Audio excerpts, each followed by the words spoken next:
శ్రీగురుభ్యో నమ హరి ఓం మహా ఉగ్రం వీరం మహావిష్ణుం జ్వలంతం సర్వతోముఖం నృసింహం భీషణం భద్రం మృత్యోర్మృత్యోర్నమామ్యహం.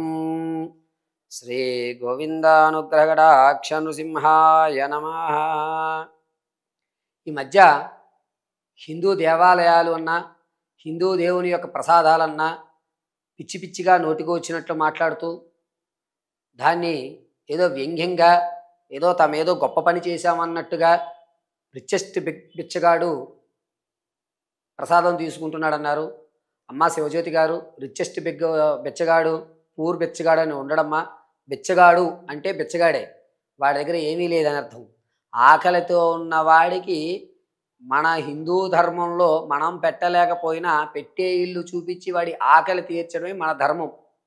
అటువంటిది సాక్షాత్తు కలియుగ ప్రత్యక్ష దైవమైనటువంటి వెంకటేశ్వర స్వామి వారి యొక్క సన్నిధిలో మీరు మీ వారు మీ కుటుంబ సభ్యులు చేస్తున్నటువంటి ఆ విఖ్యాతమైనటువంటి చేష్టలు మనోభావాలు దెబ్బతీయడం కాదు, దానికి మించిగా ఉన్నాయి.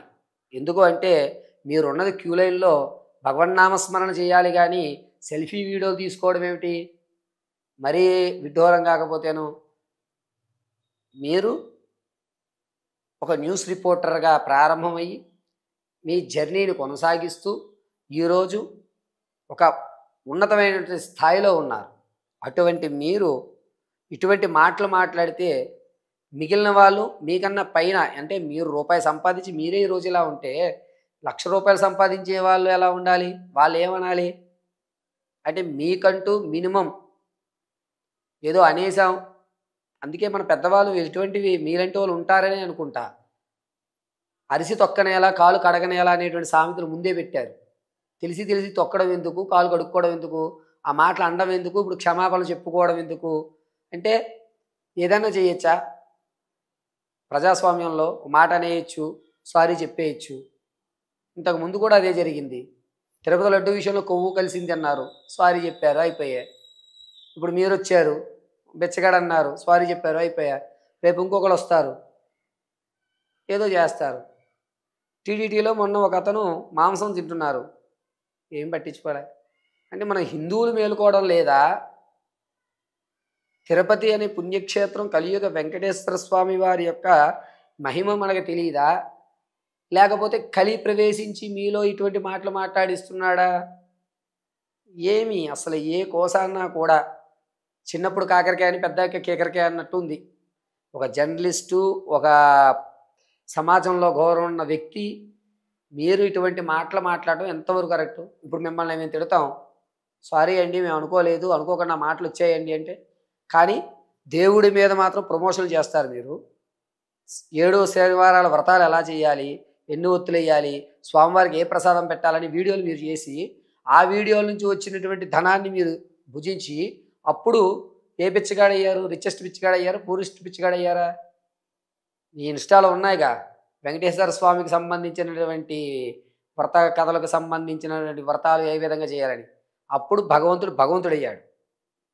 ఆకలితో ఉన్న మీకు ప్రసాదం దొరికితే బిచ్చగాడైపోయారు. తప్పే లేదు, మీరు కాస్ట్లీస్ట్ బిచ్చగాడే. అంటే మీరు బరిస్తా, తాజ్ బంజారా, ప్యారడైజు ఇలాంటి చోట కదా. ఇంతకుముందు మనం ఏదో సినిమాలో చెప్పినట్టుగా ఇంతకుముందు ఎక్కడ ఉన్నాం ఇప్పుడు ఎక్కడ ఉన్నామని మనం మూలాలు మర్చిపోకూడదు. మన మూలాలు ఎప్పుడైతే మర్చిపోయామో పతనం అప్పటి నుంచి స్టార్ట్. మనం ఎక్కడ ప్రారంభమయ్యాం అనేది రోజు గుర్తు చేసుకోవాలి.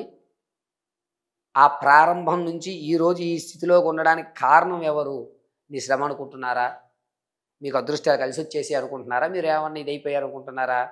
భగవంతుడు దారి చూపించాడు, కలిసి వచ్చింది కాలం. భూమి గుండ్రంగా ఉంటుంది. అమ్మవారి అనుగ్రహంతో రిచెస్ట్ బిచ్చగాడు అన్నటువంటి పదం చాలా వరకు హిందువుల మనోభావాలు దెబ్బతిన్నాయి అంటున్నారు. ఈ విషయంలో హిందువులను కూడా అడుగుతున్నా, గోమాంసం కలిసింది కలవలేదన్నప్పుడు రియాక్ట్ కాలే. మొన్నటికి మొన్న మాంసం తెచ్చుకుని తిరుపతి ప్రాంగణంలో భోజనం చేస్తే హిందువులకు మనోభావాలు దెబ్బ తినలే. ఇప్పుడు ఒక ఆర్టిస్ట్ శివజ్యోతి గారు రిచెస్ట్ బిచ్చగాడంటే మనోభావాలు బాగా దెబ్బతిన్నాయి. ముందు ప్రక్షాళన కావలసింది టీడీటీలో ఉన్నటువంటి వ్యవస్థ. ముందు ఆ వ్యవస్థ ప్రక్షాళన అయితేనే ఇటువంటి అవాకులు చవాకులు పేలకుండా అందరూ ఉంటారు. మొన్నటికి మొన్న ఒక వ్యక్తి బాగా ధనవంతుడు, పేర్లు ఎందుకులే కానండి, ఆయన చెప్పులు వేసుకుని సగం వరకు వెళ్ళాడు. ఏమి హిందువులకి ఎవరికి చలనం లేదు. ఆ చెప్పులు ఎవరు విడిచిపెట్టారు అంటే ఏమో తెలియదు అంటారు. సీసీ కెమెరాల చెప్పుల వరకు వచ్చింది. దాని గురించి ఎవ్వరూ మాట్లాడరు. ఏమి అంటే ధనం మూలం ఇదం జగత్ అంతే. కాకపోతే ఆ ధనాన్ని, నీకు ఉన్నటువంటి వ్యవస్థని నిన్ను నిలబెట్టింది సాక్షాత్తు కలియుగ ప్రత్యక్ష దైవ వెంకటేశ్వర స్వామి వారు. ఈరోజు ధనం ఉంది ధనం ఉంది అని విర్రవీగుతున్నారు. భూమి గుండ్రంగా ఉంటుంది, మళ్ళా తిరిగి కాలం సమాధానం చెబుతుంది. నారాయణుడు మిమ్మల్ని ఎక్కడ ఎవరిని పరీక్షించాలో చూస్తూ ఉంటారు. శ్రీకృష్ణుడు చేతకాక కంసుడు చేసే తప్పులను లెక్క పెట్టుకుంటూ కూర్చోలే. సమయం అనేది చాలా చాలా అంటే చాలా విలువైనది. ఇప్పుడు తిరుపతిలో జరిగేటువంటి ప్రతి పనికి భారీ మూల్యాలు చెల్లించుకుంటారు ప్రతి ఒక్కరూ కూడా. ఇదైతే ఖచ్చితంగా చెప్తాను నేను. హిందువులు ఐక్యమయ్యి ధర్నాలు చేసి హోర్డింగులు పెట్టి ఇవి చేసినా ఏమీ కాదు. మీకు ఖచ్చితంగా మీరు అన్న రోజు గుర్తుపెట్టుకోండి, అక్కడి నుంచి 7 నెలల్లోపు మీకు ఖచ్చితంగా కలియుగ ప్రత్యక్ష దైవ వెంకటేశ్వర స్వామి వారు నిదర్శనం చూపిస్తారు.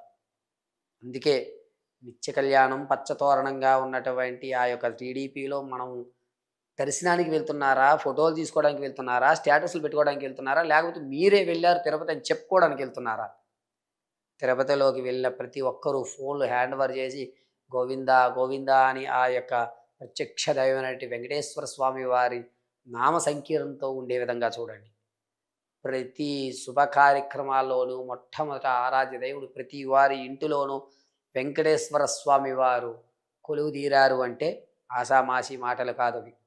మీరు మాట్లాడిన ప్రతి మాటకి, ప్రతి వికృత చేష్టలకి కలియుగ ప్రత్యక్ష దైవం ఖచ్చితంగా మీకు సమాధానం చెబుతాడు. సర్వం పరమేశ్వరార్పణం.